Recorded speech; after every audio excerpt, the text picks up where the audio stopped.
Hey everybody, it's Craig Syracusa, the host of Walk in Faith, and today I'm excited to be standing next to Billy Baldwin and Dr. Robert J. Marbut Jr., who's the national expert, but also a former White House homelessness czar. But I really appreciate just the opportunity to be here because it's an important subject. I mean, just this film alone, Fentanyl Death Incorporated.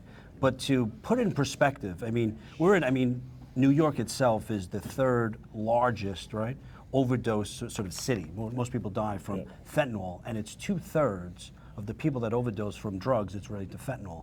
And a lot of people don't understand that. And that's climbing, and that's going up. That was a low number a few years ago, and now that the numbers are coming in, it's actually gotten a lot worse. And if we were to walk around just this community, because not everybody knows, if you could put that in perspective, but how many people are overdosing from fentanyl and what it means to the community? I think the most important number that just when I heard it, I literally couldn't believe it. We did research on it. More people have died in the last 5 years from fentanyl in America than all American men and women, service women, all 7 branches of the services for the last 100 years of war.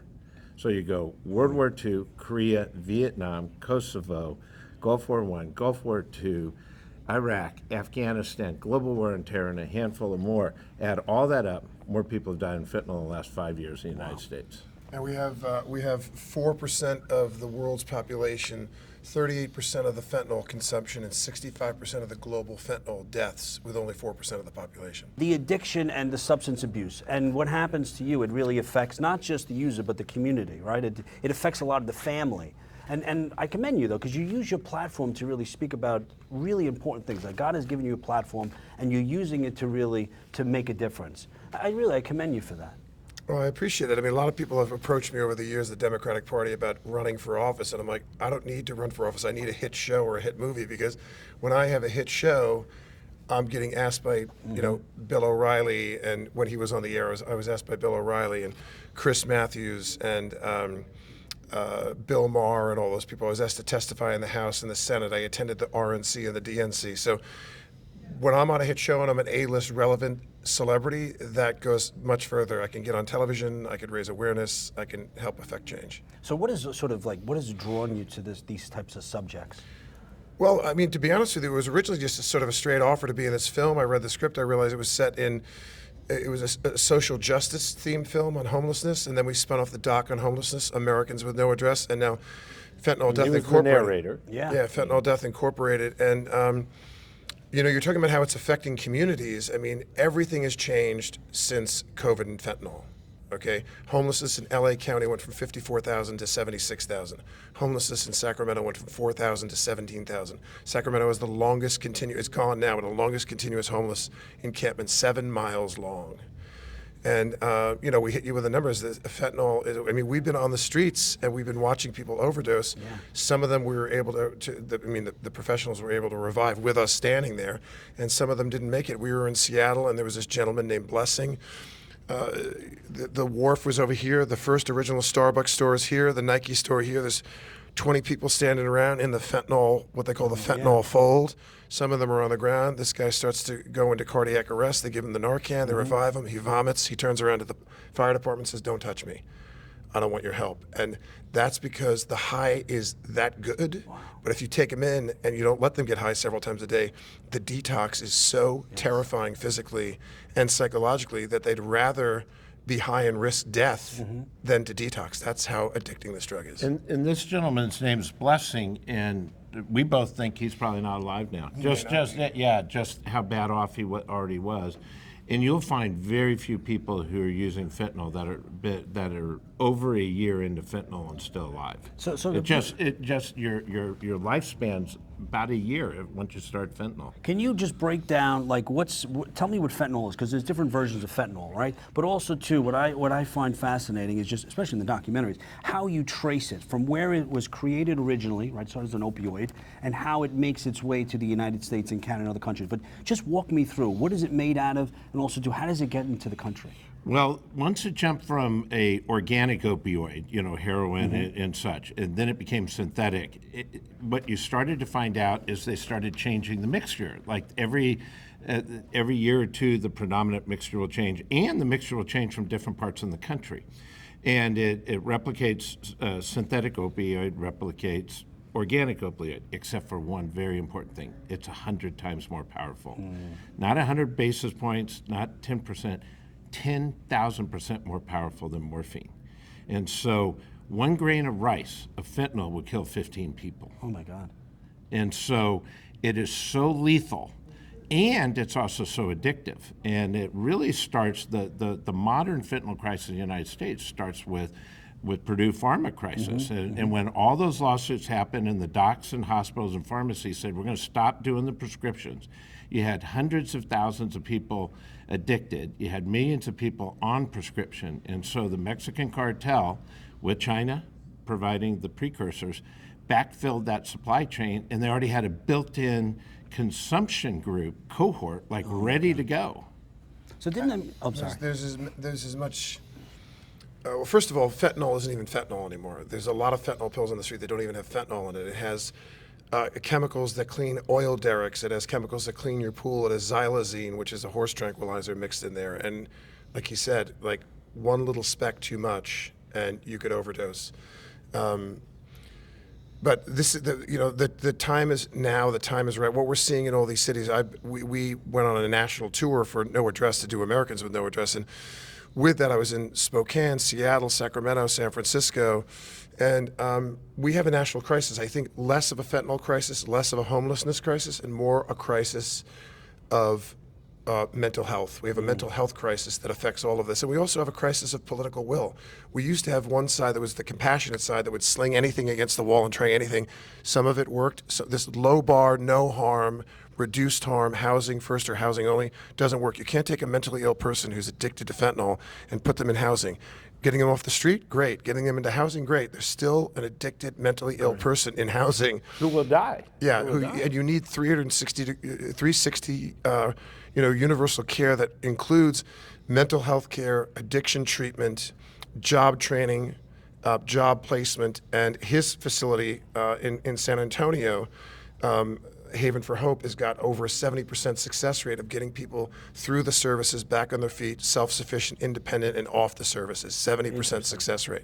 So we have to replicate that county by county, state by state, in order to save the lives. And people are saying, well, who's going to pay for that? How are we going to pay for that? Let me tell you something right now. What we're paying now, we're already not, what we're paying now is not enough, and the results are horrific. When you call 911 now, there's a gentleman, not Blessing, another gentleman in Spokane, they called 911 6 times on the same person in one day because he overdosed 6 times in one day, and they had to Narcan him 4, 5, 6 times that day. So every time you call 911, the resources, the fire department, police department, sheriff, paramedics, nonprofit, cost the taxpayer. Yes. Emergency room, admitted to the hospital, the court system, incarceration. Then you go downtown, it affects, the Small Business Administration, the Department of Tourism, the Department of Commerce, quality of life, property values plummeting, affecting the ranking of your children's elementary school. So you guys are already paying a huge price now. It's going to be cheaper in the long run to make the investment in mental health care and drug addiction treatment to eradicate this problem. If they're having a 70% success rate where he is, and we could do that, we could replicate that across the country, I would be happy with far less than 70% if we get these people, some dignity and get them back, off the streets and back to some semblance of normalcy. I mean, you said so many things. Just one thing, I always think about the underlying reason or what is, because even if we eradicate, fentanyl, right? I mean, you think about the crack epidemic in Harlem. I mean, there's always going to be some other drug, a synthetic drug that comes along. Is there one thing that we can, work on to sort of eradicate? He's got 5. Five. Go. Well, there's 5 for fentanyl, but to more to your general question, we got to work on untreated mental illness. That if you had to pick one issue for the broader issues we're talking about, the umbrella. It's the untreated mental illness, because less than 10% are recreational drug users. And that's a big myth on one side of the aisle, is they say, oh, they're just drug users and such. They're now drug users because they were self-medicating, because they couldn't get the proper care. They couldn't go. And to give you a stat, in 1950, there are 500,000 federally, state, and local funded mental health beds in mental health hospitals across the United States. Less than 30,000 now. Almost all of those beds are forensic beds, meaning they're for the criminally insane. So there's very few available. I mean, like 1,000, 2,000 beds available now. And so Used to be people half a don't get a million. treatment. And that was when the population was 40% less than it is today. There were 500,000. And both sides are to blame. On one side, on the right, they were saying, we're not going to fund this. That's not the role of government. We're going to cut back. And then on the other side, they were watching When It Flew Over the Cuckoo's Nest, thought it was a documentary, and went into deinstitutionalization and protecting of civil rights and civil liberties. There was a reason for that. They didn't want people being picked up off the streets by the cops and by their families and saying, you know, we're worried about this, and all of a sudden they're in a psychiatric ward against their will because their family was worried for them or the police wanted them off the streets. So the left overcompensated by protecting the civil liberties of the mentally ill on the streets, and the right defunded it, and we lost, you know, 400,000 beds plus. You mentioned something too in the film. I don't want to give away too much, but you talk about, of course, the cartel and in China, and you said, well, I'm going to ask you, do you think intentionally the cartel in China are, you know, purposely bringing in this fentanyl or synthetic fentanyl to cripple the country? I went and spent 3 weeks over in China and got covered really fast, you know, 18, 19-hour days, went all over China. And the thing that I figured out after spending time there, in the beginning, this was all about the money. It just pure money, working with the Mexican cartels, getting money, getting greenback dollars back into China and such. But over time, the Chinese government started to realize this is a great way to destabilize your number one adversary without firing one single shot, without having to invest any money. In fact, we send the money over there and they destabilize us. But now, more and more is starting to come into Canada. You get the linear land border of the United States and Canada is the longest border in the world between two countries. People forget that. And it's not just Blaine to Maine. It's also the western side of Canada and the eastern side of Alaska. And that's a huge border. Yes. And it has become very, very porous. And so in there, it's the biker gangs of Canada that are bringing it in. And It's so not just the southern border too. It's the Gulf of Mexico. It's the Atlantic coast. It's the Pacific. It's a massive border to protect.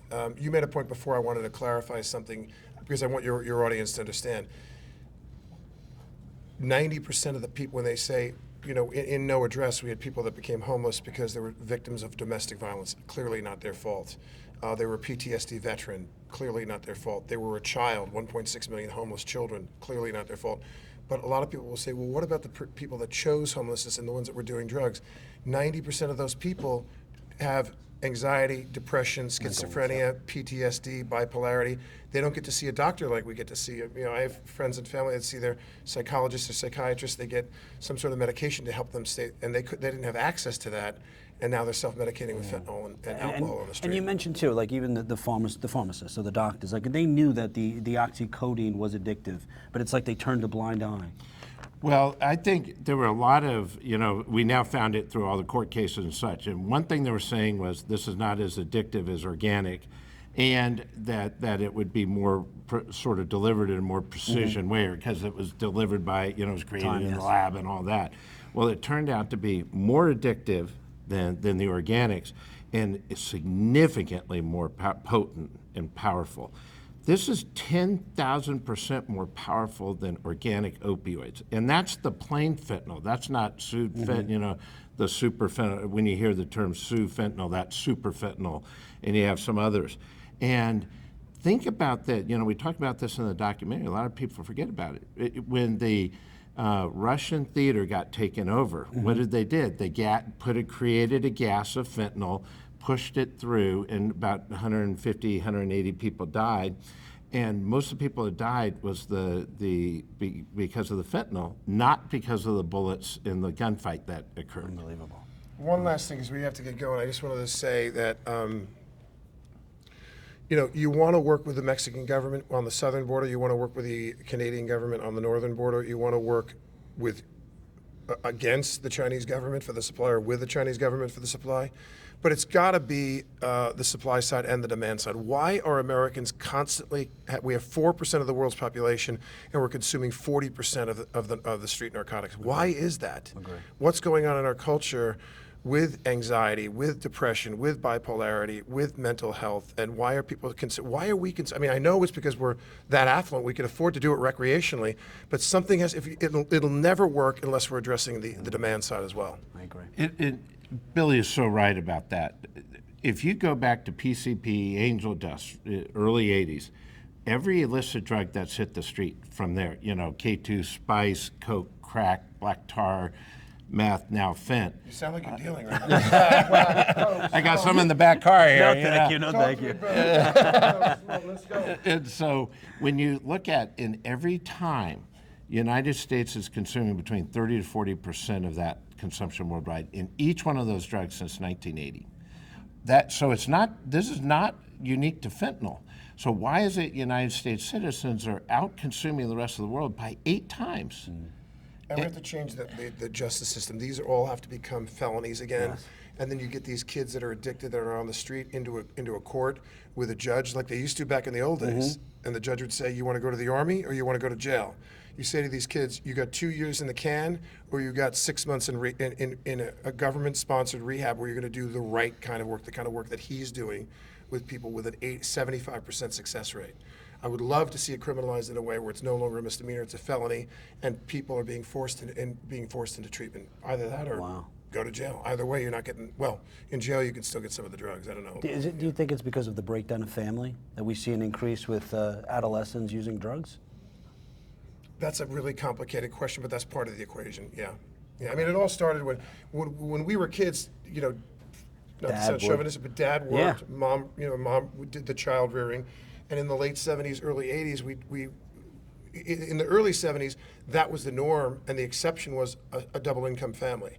By the early '80s, the mid '80s, late '80s, that had flipped, and now the double income family was the norm, and one parent staying home to do the child rearing was the exception to the rule. So then television started raising our kids, teachers started raising our kids, and now pharmaceuticals are helping parents raise their kids. Wow. Give them a pill to treat whatever the heck is going on. I mean, I'll never forget, I was watching a football game with my son, and I was watching, and all of a sudden what's it called? You're gonna laugh. You're gonna say I'm pretending that I don't know this. Not Cialis, the other one. Oh, Viagra? You would know. I would know.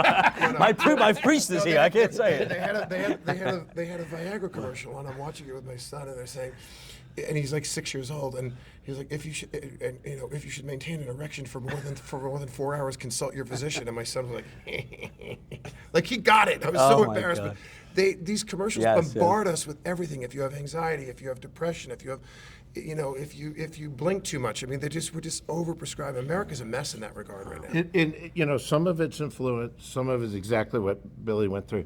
And what's interesting about the movie, we interviewed about 65 people made it into the cut. And at the end of every one, we didn't set them up. We said, what if you were king and queen, what would you do to make change? If you were president of the United States, premier of Canada, what would you do to make this change? And 2/3 of the folks we interviewed, regardless, police, intelligence agency, family, the whole spectrum, brought up family breakdown. Wow. Yes. And the need to get around a table, have family dinners together, put the phones down and listen to each other. Family that prays together stays together, or we did a book on that, trying to bring people back to the table. But thank you so much. I don't want to take up any more time, but Thank you. This is God the bless longest. you. This is longer than 5. I'm sorry, I had another 20 and Chris questions. Cuomo combined. Thank you so much.